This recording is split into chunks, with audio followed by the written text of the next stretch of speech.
الحمد لله نحمده ونستعينه ونستغفره ونؤمن به ونتوكل عليه ونعوذ بالله من شرور أنفسنا ومن سيئات أعمالنا من يهده الله فلا مضل له ومن يضلله فلا هادي له ونشهد أن لا إله إلا الله وحده لا شريك له ونشهد أن سيدنا ومولانا وحبيبنا وحبيب ربنا وقائدنا وغرتنا وسندنا محمدا عبده ورسوله أما بعد فأعوذ بالله من الشيطان الرجيم بسم الله الرحمن الرحيم ما أصاب من مصيبة إلا بإذن الله ومن يؤمن بالله يهد قلبه والله بكل شيء عليم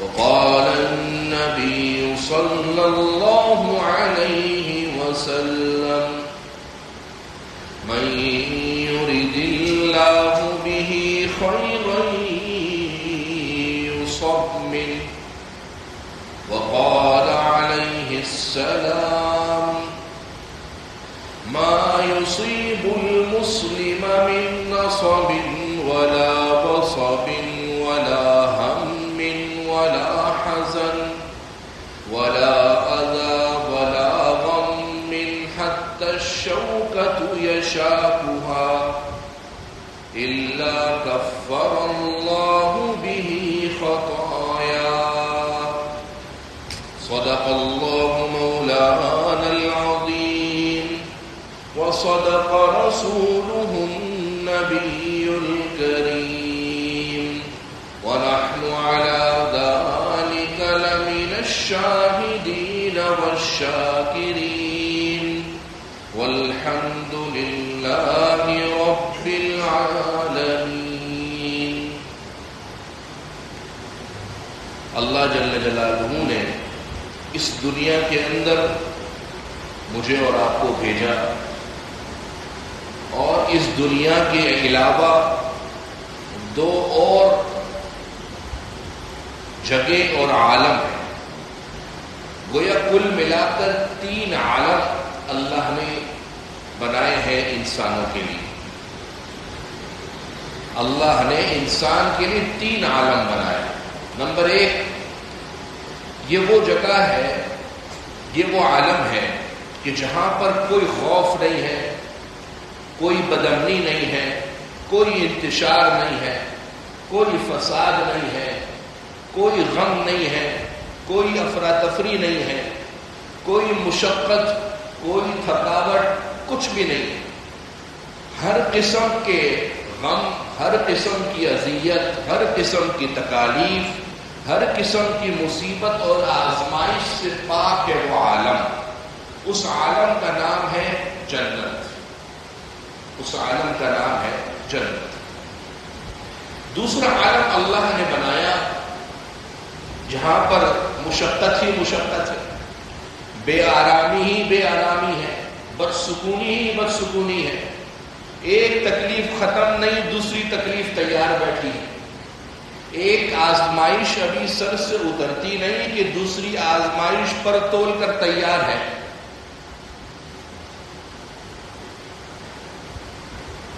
آوازیں ہیں، چیخم پکار ہے، غصہ ہے، اللہ کا قہر ہے، اور وہاں کوئی امن نہیں ہے. صرف اور صرف وہ جگہ بدامنی اور بے سکونی کی ہے. جو گیا ہمیشہ کے لیے بے سکونی میں رہا، اور اس کو میں اور آپ کہتے ہیں اس عالم کو جہنم. ایک تیسرا عالم اللہ تعالی نے ان دونوں عالموں کو ملا کر بنایا، اور یہ وہ عالم ہے جسے میں اور آپ دنیا کے نام سے جانتے ہیں. اس دنیا کے عالم کے اندر راحت بھی ہے تو بے سکونی بھی ہے، آرام بھی ہے تو انتہائی مشقت بھی ہے، تکلیف بھی ہے تو راحتوں کا سامان بھی ہے، نرمی ہے تو گرمی بھی ہے، آزمائش ہے تو راحتوں کا جھونکا بھی ہے.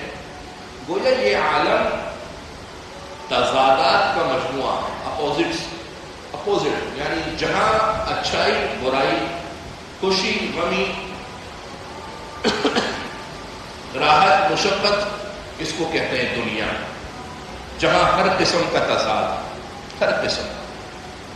اس دنیا کے اندر جب اللہ نے بھیجا ہے اور اس دنیا کے عالم کو ہم پہچانتے ہیں کہ وہ ہے ہی مشقت اور آسانی کی جگہ، راحت اور تکلیف کی جگہ، خوشی اور غمی کی جگہ، بے امنی، بد امنی اور امن و امان کی جگہ، تو یہ طے ہو گیا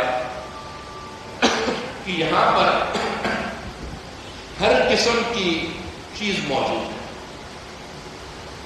ایک انسان دنیا کے اندر آتا ہے، اپنے اختیار سے نہیں آتا، اللہ کی طرف سے اس کو بھیجا جاتا ہے. بلوغت کی عمر کو پہنچتا ہے تو شریعت کے احکامات اس پر مرتب ہوتے ہیں، اور یہاں سے یہ دور شروع ہو جاتا ہے. بچپن کا دور، لڑکپن کا دور، کوئی ٹینشن نہیں، کوئی ڈپریشن نہیں، کوئی مشقت نہیں، کوئی تکلیف نہیں. ابھی انسان کی عقل چلنے لگی ہے، 14 سال 15 سال کا ہونے لگا ہے کہ اس عالم کی خوشی غمیاں اس کے ساتھ شریک ہو جاتی ہیں. ایک پل کے اندر خوشی، ایک پل کے اندر غم. ایک گھر کے اندر شادی کے شریانے بج رہے ہیں، اسی پڑوس کے اندر ایک گھر کے اندر میت ہوئی بھی ہے. ایک ہی خاندان کے اندر کسی شخص کے باپ کا سایہ سر سے اڑ گیا، اسی خاندان کے اندر اگلے 2 روز کے اندر کسی کی شادی بیان ہے.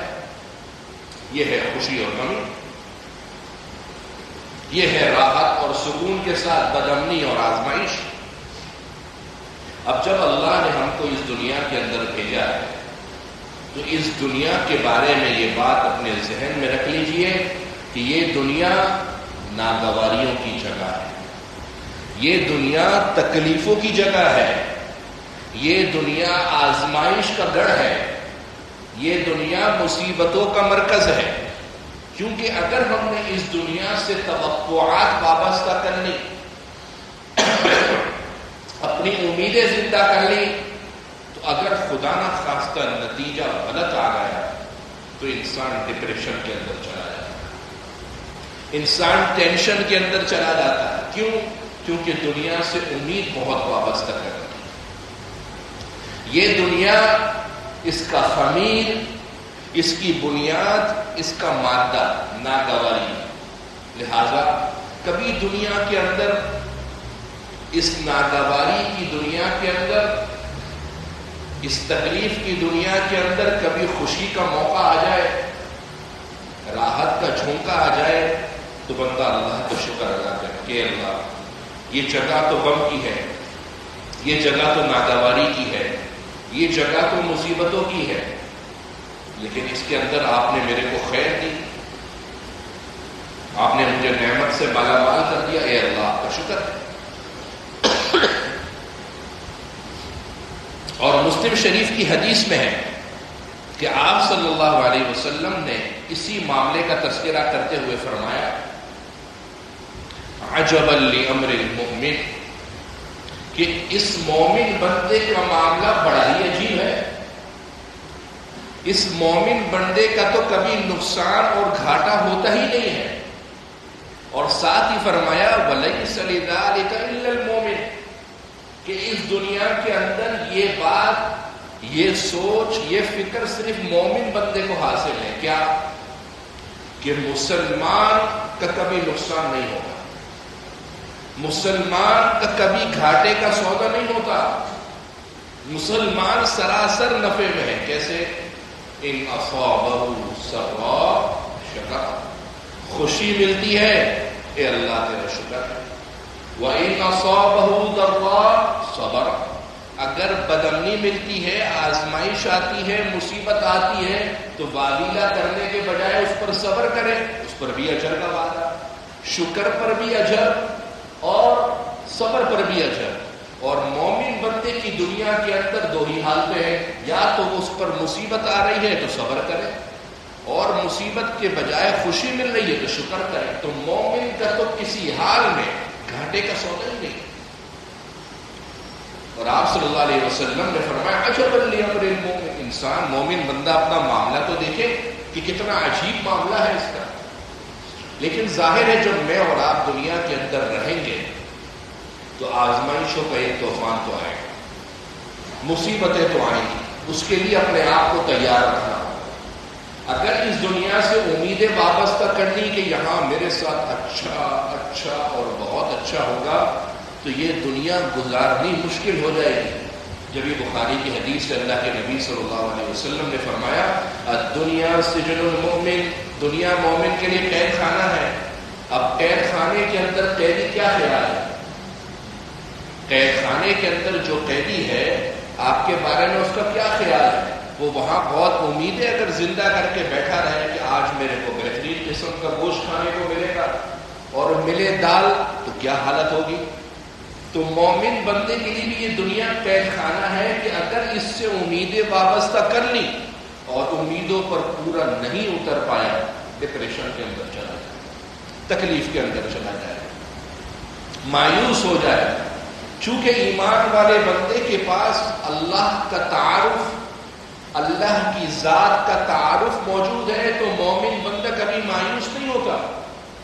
مومن بندے کی زندگی میں مایوسی کا عنصر ہے ہی نہیں، کیونکہ اس کے پاس اللہ کا تعارف موجود ہے، اس کے پاس اللہ کی ذات کا تعارف موجود ہے تو وہ تو مایوس ہو ہی نہیں سکتا. قرآن مجید میں اللہ نے فرمایا انہ لا ییأس من رحمت اللہ الا القوم الکافرون، اللہ کی رحمت سے تو مایوس کافر ہوتا ہے، مومن کہاں سے اللہ کی رحمت سے مایوس ہونے لگا.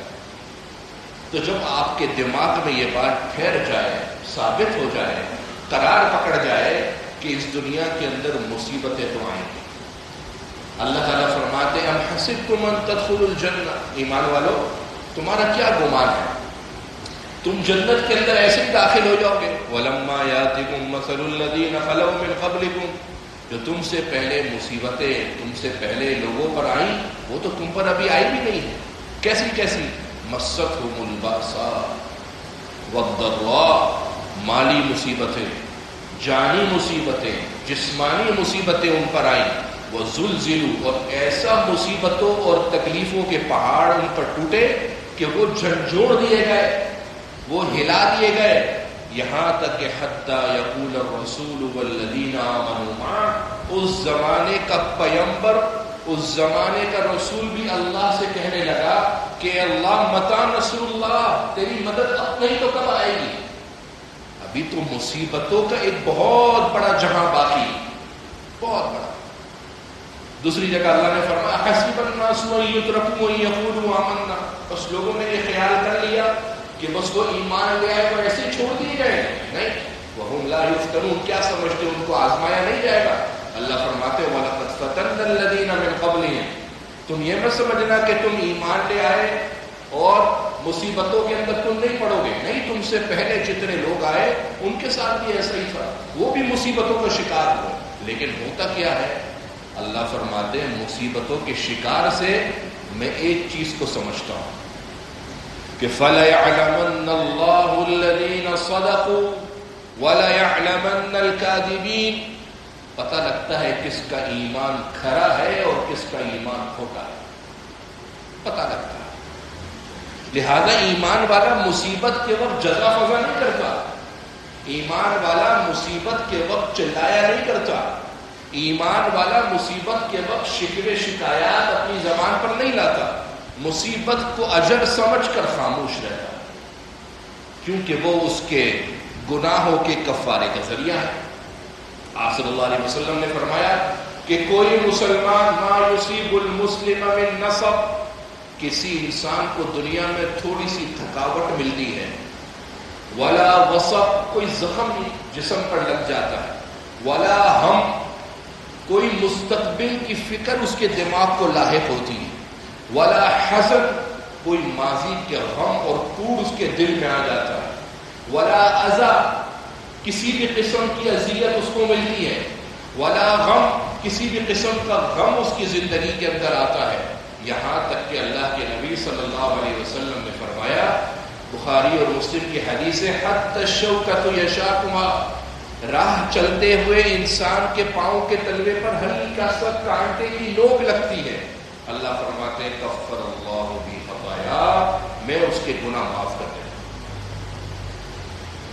ایک اور حدیث میں ترمذی کی کہ اللہ کے نبی صلی اللہ علیہ وسلم نے فرمایا حتی البضاعۃ یضعها فی ید القمیص، انسان اپنی قمیص کی جیب کے اندر کوئی چھوٹا سا پونجی کا سامان رکھ لیتا ہے، چابی، کوئی سامان، جب جیب میں ڈالتا ہے تو فیفزعها، گھبراہٹ ہوتی کہ ابھی تو میں نے جیب میں رکھا تھا کدھر چلا گیا، اللہ فرماتے ہیں اس گھبراہٹ پر بھی مسلمان بندے کے لیے اجر کا وعدہ ہے، اس گھبراہٹ کے اوپر بھی۔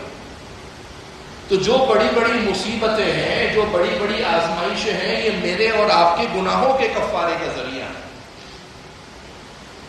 نومولود بچہ جب دنیا کے اندر آتا ہے اور تھوڑے عرصے کے بعد ماں اس کو صابن لگا کر رگڑ رگڑ کر اچھے سے نہلاتی ہے تو بچہ چیخے مارتا ہے، تو کیا خیال ہے؟ اس کا باپ آ کر ماں کو کہتا ہے کہ تو بچے کو تنگ کر رہی ہے، بچے کو تکلیف پہنچا رہی ہے، یا باپ خوش ہوتا ہے کہ میرا بیٹا صاف ہو رہا ہے؟ اسی طریقے سے جب مومن بندے کے اوپر مصیبت آتی ہے، مومن بندے کو جھٹکے لگتے ہیں، مومن بندے پر تکلیفوں کے پہاڑ ٹوٹتے ہیں، تو وہ یہ نہ سمجھے کہ یہ جھٹکے لگ رہے ہیں، بلکہ وہ یہ سمجھے کہ اللہ تعالیٰ اس بچے کی طرح مجھے گناہوں سے پاک و صاف کرتا ہے، اور اللہ تعالیٰ یہ آزمائش اس دنیا کے اندر رکھیں گے، کیونکہ یہ دنیا ہے ہی، اور اس کا وعدہ بھی اللہ نے کیا ہے۔ اللہ کا ارشاد ہے وَلَنَبْلُوَنَّكُمْ بِشَيْءٍ مِّنَ الْخَوْفِ، ایمان والو ہم تم کو آزمائیں گے، ضرور بضرور آزمائیں گے، بِشَيْءٍ مِّنَ الْخَوْفِ، کبھی بدامنی سے، زندگیوں میں خوف دے کر، والجوع، کبھی تمہارے فاقے کے ذریعے سے، بھوک کے ذریعے سے، کاروبار میں مندی کے ذریعے سے، تنخواہ میں کمی کے ذریعے سے، وَنَقْصٍ مِّنَ الْأَمْوَالِ، مال کے اندر گھاٹے ہو جانے سے، وَالْأَنفُسِ، انسانی جان تمہارا بڑا، تمہارا قریبی اس کے اس دنیا کے چلے جانے سے، وَالثَّمَرَاتِ، تمہارے کاروبار کے نفع ختم ہو جانے سے، سب اللہ فرماتے ہیں آزمائیں گے، لیکن کام کیا ہے؟ اللہ فرماتے ہیں نبی وَبَشِّرِ الصَّابِرِينَ، جو اس موقع پر صبر کرنے والے ہیں ان کو خوشخبری دیجیے، الَّذِينَ إِذَا أَصَابَتْهُمْ مُصِيبَةٌ، کہ وہ لوگ جب ان پر مصیبت آتی ہے قالوا، تو کہتے ہیں اِنَّا لِلَّهِ وَإِنَّا إِلَيْهِ رَاجِعُونَ، ہم اللہ ہی کے تو ہیں اور ہمیں اللہ ہی کی طرف لوٹ کر جانا ہے۔ ایمان والے پر جب کوئی مصیبت آتی ہے تو وہ اس مصیبت کا دفاع سب سے پہلے اس لفظ سے کرتا ہے، اس جملے سے کرتا ہے، اور اس جملے کی طاقت یہ ہے کہ اس ایمان والے کا دماغ، اس کا دل اس کو یہ شعور دیتا ہے کہ بھائی کیا چیز تمہاری دنیا سے چلی گئی، کیا آزمائش آئی، اچھا یہ مصیبت آئی، یہ تکلیف آئی، تو بھائی یہ تمہاری اپنی ذاتی تھی، یہ جو مصیبت آئی یہ تمہاری اپنی چیز تھی، جب تمہاری تھی نہیں اللہ کی تھی اور اللہ نے لے لی۔ یہ ایسا ہی ہے جیسے کراچی ایئرپورٹ کے اوپر ایک شخص جاتا ہے اور امیگریشن سے پہلے اس کو کہتے ہیں بھائی سامان جمع کروا دو، تو وہ سامان جو بھاری ہے اس کو اٹھانے کی تکلیف ہے، وہ سامان وہ پہلے جمع کرا دیتا ہے، کیوں؟ کہ میرا راستے کا سفر کا بوجھ بڑا ہلکا ہو جائے گا۔ تو میں سامان تھوڑا پہلے جمع کرا رہا ہوں، جب منزل مقصود پہ پہنچوں گا جدہ میں، مدینہ میں، سعودی عرب کے اندر، تو میرا یہی سامان مجھے مل جائے گا. تو خوشی خوشی جمع کراتا ہے کہ نہیں کراتا؟ تو اسی طریقے سے اللہ تعالیٰ اس دنیا کے اندر کبھی کوئی مصیبت دے کر ہمارا سامان ہم سے تھوڑی دیر کے لیے لے لیتے ہیں کہ تمہاری منزل مقصود دنیا نہیں ہے، آخرت ہے، اور آخرت کے اندر یہی سامان تم کو ہم ویسے کا ویسا نہیں دیں گے، بڑھا چڑھا کر تم کو واپس کریں گے، بڑھا چڑھا، اور اتنا بڑھا چڑھا کر واپس کریں گے کہ ترمذی شریف کی حدیث سے اللہ کے نبی صلی اللہ علیہ وسلم نے فرمایا یود اہل البلاء یود اہل العافیہ، دنیا کے اندر جو لوگ بہت عافیت میں اور امن و امان کے اندر رہے ہوں گے، وہ جب قیامت کے دن دیکھیں گے کہ اللہ تعالیٰ آزمائشوں اور مصیبتوں کو صبر کرنے والوں کو اتنا دے رہا ہے، تو یود، وہ خواہش کریں گے کہ کاش لو ان جلودہم قرزت بالمقاریض، کہ کاش دنیا کے اندر ہماری چمڑیاں کینچیوں سے کاٹ دی جاتی تاکہ آج ہم کو یہ نعمتیں مل جائیں. تو مصیبت کے وقت مسلمان وقتی طور پر گھبرا جائے کوئی مسئلہ نہیں، گھبراہٹ تو انسانی جسم کا حصہ ہے، لیکن اس گھبراہٹ کو اپنے دل دماغ پر بٹھا لینا کہ خدا نخواستہ ڈپریشن، مایوسی کی طرف چلا جائے، تکلیف کو اتنا سر پر سوار کر لے کہ ٹینشن ہونے لگے، دنیا کے باقی معاملات ختم ہونے لگے، یہ مناسب ہے. اللہ کے نبی صلی اللہ علیہ وسلم نے فرمایا ان اللہ تعالی لا یجمع علی عبد امنین ولا خوفین، اللہ تعالی دنیا کے اندر کسی بھی بندے پر نہ دو امن دیتا ہے نہ دو خوف دیتا ہے. یہ نہیں ہو سکتا کہ بندہ دنیا کے اندر بھی امن میں رہے اور دنیا سے جائے آخرت کے اندر بھی امن کی اور عیش کی زندگی گزارے، یہ نہیں ہو سکتا. ولا خوفین، یہ بھی نہیں ہو سکتا بندہ دنیا کے اندر مشکلات اور مصیبتوں والی زندگی گزارے اور مرنے کے بعد بھی مصیبتوں کی زندگی گزارے. اللہ فرما رہے یہ میرا اصول نہیں ہے. فَإِذَا أَمِنَ فِي الدُّنْيَا، اگر دنیا کے اندر خوب اچھی زندگی گزارا، کوئی مصیبت نہیں، کوئی ٹینشن نہیں، کوئی بدامنی نہیں، آرام کی عیش کی سیٹھ باٹ کی زندگی گزار رہا ہے، اللہ فرما رہے خوف فی الآخرہ، آخرت کے اندر اس کو جہنم میں ڈال کر خوف کے اندر مبتلا کر. وَإِذَا خَافَ فِي الدُّنْيَا، اور جب دنیا کے اندر مصیبت اور آزمائش والی تکلیفوں والی زندگی گزارے گا، اب جب آخرت کے اندر آئے گا امین فی الآخرہ، آخرت کے اندر امن ہوگا، آخرت کے اندر اس کو عافیت سے نوازوں. تو مصیبتیں اس زندگی کا، آزمائشیں اس دنیا کا حصہ ہیں، اس کو تسلیم کرنا پڑے گا. اب جب بھی کوئی مصیبت آئے تو ہمیں کہنا ہے کہ انا للہ و انا الیہ راجعون. حضرت ام سلمہ رضی اللہ عنہا فرماتی ہے کہ میرے شوہر، کہ میں نے آپ صلی اللہ علیہ وسلم سے یہ سنا تھا کہ کسی مسلمان والے پر کوئی مصیبت آتی ہے اور وہ یہ کہتا ہے اللہم آجرنی فی مصیبتی واخلف لی خیرا منہا، اے اللہ میری اس مصیبت پر مجھے اجر دے دیجئے اور مجھے اس کا اچھا بدلہ دے دیجئے. تو اللہ تعالیٰ اس کو اس سے بہتر بدلہ دنیا کے اندر دے دیتے. میں نے حدیث سنی تھی، حضرت ام سلمہ کہتی ہے کہ میرے شوہر عبداللہ کا، جن کا نام ابو سلمہ تھا، ان کا انتقال ہو گیا. جیسے ہی انتقال ہوا تو میرے ذہن میں فوراً حضور کی یہ حدیث آئی کہ میں اللہ کے نبی صلی اللہ علیہ وسلم کی یہ دعا پڑھ لوں کہ اللہ میری مصیبت میں مجھے اجر دے اور مجھے اس سے بہتر دے. لیکن میرے دل نے فوراً مجھے کہا کہ ابو سلمہ سے بہتر شخص تمہارا کون ہو سکتا ہے؟ ابو سلمہ سے بہتر تو کوئی ہے نہیں، کیونکہ یہ وہ پہلا خاندان ہے جس نے ہجرت کری ہے، اور حضرت ابو سلمہ اس خاندان کے سرپرست تھے، اس سے بہتر کون مل سکتا ہے؟ لیکن کہنے لگی حضور کی حدیث تھی، میں نے یقین کے ساتھ اس حدیث پر عمل کر کے اس اللہم آجرنی فی مصیبتی واخلف لی خیرا منہا کی دعا کو پڑھ لی. 4 ہجری کے اندر ان کے شوہر کی شہادت ہے، اور سن 4 ہجری کے اندر حضرت ام سلمہ فرماتی ہے کہ میرا نکاح حضور صلی اللہ علیہ وسلم سے ہو گیا. مسلمان گھبراتا نہیں ہے بھائی، مسلمان مصیبت کو فیس کرتا ہے، دفاع کرتا ہے. جزا فضا نہیں کرتا، شکر شکایات نہیں کرتا، کیوں کیا کیسے، گھبرایا نہیں کرتا. مسلمان دفاع کرتا ہے، اور جب اس کو پتا ہے کہ یہ ساری مصیبتیں اور حالات اچھے یا برے اس کا تعلق اللہ کی ذات سے ہے، تو پھر کیسا جزا فضا، پھر کیسی آہ و بکا، پھر کیسے تانے. حضرت موسیٰ علیہ السلام سے کسی نے کہا کہ ایک شخص بہت نہایت ماہر تیر انداز ہے، اور اس کا تیر کا نشان اتنا پکا ہے کہ سامنے کوئی بھی شخص کھڑا ہو یہ تیر مارے گا اور اس کے دل میں پیوست ہو جائے گا. اس سے بچنے کا کیا طریقہ ہے؟ تو موسیٰ علیہ السلام نے کہا اس سے بچنے کا ایک ہی طریقہ ہے کہ تم جا کر اس تیر انداز کے بغل میں جا کے کھڑے ہو. وہ جیسے ہی گھومے گا تم بھی بغل میں دوبارہ گھوم جانا، وہ تمہیں مار ہی نہیں سکے گا.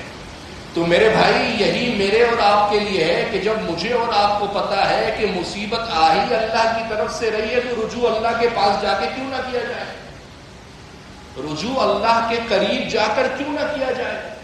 آپ صلی اللہ علیہ وسلم کان اذا حزبہ امر، چھوٹے سے معاملے سے بھی آپ کو تکلیف پہنچتی، آپ کیا کرتے؟ فزع الی الصلاۃ، نماز کی طرف متوجہ ہو جائے، اللہ کی طرف رجوع کر لیں. تو مصیبتوں پر صبر، اس کا اجر اللہ نے بغیر حساب کے لکھا ہے. نماز کا کیا اجر ہے؟ یہ اجر ہے. روزے کا کیا اجر ہے؟ یہ اجر ہے. جہاد فی سبیل اللہ کا یہ اجر ہے. حج عمرے کا یہ ہے. صدقے کا 700 گنا ہے. مصیبت پر انسان اپنی زبان روک لے اور اللہ کی طرف متوجہ ہو کر یہ سمجھے یہ میرے گناہوں سے کفارے کا ذریعہ ہے، اور خاموش ہو جائے، اللہ کی طرف رجوع کر لے، جزا فضا نہ کرے، یہ مسلمان، یہ مسلمانی ہے. لیکن افسوس کہ یہ مسلمانی کی روح ہمارے اندر سے نکل گئی. اب مسلمان سے چونکہ اللہ کا تعارف نکل رہا ہے تو وہ بعض اوقات برملا کہہ دیتا ہے کب سے تو میں اللہ سے ایک چیز مانگ رہا ہوں، اللہ نے وقت نہیں آ رہا، نہیں مل رہی. یہ ایسا ہی ہے کہ بعض اوقات بچہ اپنی ماں سے ٹافی مانگتا ہے، لیکن ماں کو پتا ہے کہ میں نے اگر ٹافی دی تو اس کے دانت خراب ہو جائیں گے، تو بچے کو ماں ٹافی کے بجائے بہترین قسم کا سیب دے دیتی ہے. تو کیا خیال ہے، یہ ماں صحیح ہے غلط ہے؟ تو بعض اوقات بندہ اللہ سے کچھ مانگ رہا ہے، لیکن اللہ کو پتا ہے کہ اس کا یہ مانگنا اس کے لیے خیر نہیں ہے، اس کے لیے نقصان کا ذریعہ ہے، اس کے لیے تکلیف کا ذریعہ ہے. اللہ اس کے بدلے اس کو دوسری چیزیں دے رہے ہیں، لیکن اس کی گوٹ ایک جگہ اٹکی ہوئی. وہی سمجھ رہا ہے کہ یار یہ مقصد مجھے نہیں ملا، میرا یہ منزل مجھے نہیں ملی، میری یہ تکلیف ہے یہ مجھ سے ہٹی نہیں رہی. حالانکہ یہ تکلیفیں، یہ سارے کے سارے معاملات ہم سے پہلے ہمارے بڑوں پر بھی آتے رہے. مسلم شریف کی حدیث سے اللہ کے نبی صلی اللہ علیہ وسلم نے فرمایا اشد الناس بلاء الانبیاء ثم الامثل فالامثل، سب سے زیادہ مصیبتیں اس روئے زمین پر انبیاء پر آتی ہیں. حضرت یعقوب علیہ السلام کو حضرت یوسف سے چھین کر آزمایا گیا. حالانکہ حضرت یوسف کے اور بچے، حضرت یوسف کے اور بھائی تھے، حضرت یعقوب کی اور اولادیں تھیں، لیکن حضرت یعقوب کا دل حضرت یوسف میں تھا. اللہ نے انہی کو چھین کر آزمایا. حضرت یوسف چھن گئے، اس کے بعد حضرت یعقوب کا دل اپنے بیٹے بنیامین کے اندر آ گیا. اللہ تعالیٰ نے اس کو بھی واپس دے دیا. یہ انبیاء پر مصیبتیں آتی ہیں، لیکن زندگیاں گزارنے کے 2 گر قرآن مجید نے بتائے، اور وہ یہ ہے نمبر 1 لِكَيْ لَا تَأْسَوْا عَلَىٰ مَا فَاتَكُمْ. بھائی جو گزر جائے نا، جو ہو جائے اس پر افسوس نہ کرنا، یار یہ کیسے ہو گیا، ایسا نہیں ہونا چاہیے تھا، کاش ایسا ہو جاتا، اگر میں یوں کر لیتا تو یوں ہو جاتا. نہیں، یہ زندگی گزارنے کے 2 گر قرآن مجید دے رہا ہے، سنہرے گر. نمبر 1 لِكَيْ لَا تَأْسَوْا عَلَىٰ مَا فَاتَكُمْ، کہ بھائی جو تم سے رہ جائے، جو گزر جائے اس پر افسوس نہ کرنا. نمبر 2 وَلَا تَفْرَحُوا بِمَا آتَاكُمْ، جو اللہ نے دیا ہے اس پر چوڑے نہ ہو جانا، اس پر اترانا مت، اس پہ تکبر مت کرنا. تو یہ مسلمانوں کی زندگیوں کا خاصہ ہے کہ ان پر خوشی کا موقع آتا ہے، وہ رب کے حضور متوجہ ہو کر شکر کرتے ہیں، اپنی نیکیوں میں اضافہ کرتے ہیں. اور جب ان پر مصیبت آتی ہے تو وہ مزید اس کے اوپر ڈپریشن، ٹینشن اور تکلیف میں جانے کے بجائے فوراً اس مصیبت کو اللہ کے سپرد کر کے اللہ کے سپرد کر کے اس پر اس بات کا اجر کا اپنے اوپر اپنے گناہوں کی معافی کا اجر کا وعدہ اللہ سے رکھتے ہیں، اس پر اللہ تعالیٰ مزید اجر سے بھی نوازتے ہیں اور اللہ گناہوں کو بھی معاف کرتے ہیں۔ جو کچھ کہا گیا سنا گیا، اللہ تعالیٰ مجھے اور آپ کو اس پر عمل کرنے کی توفیق نصیب کرے۔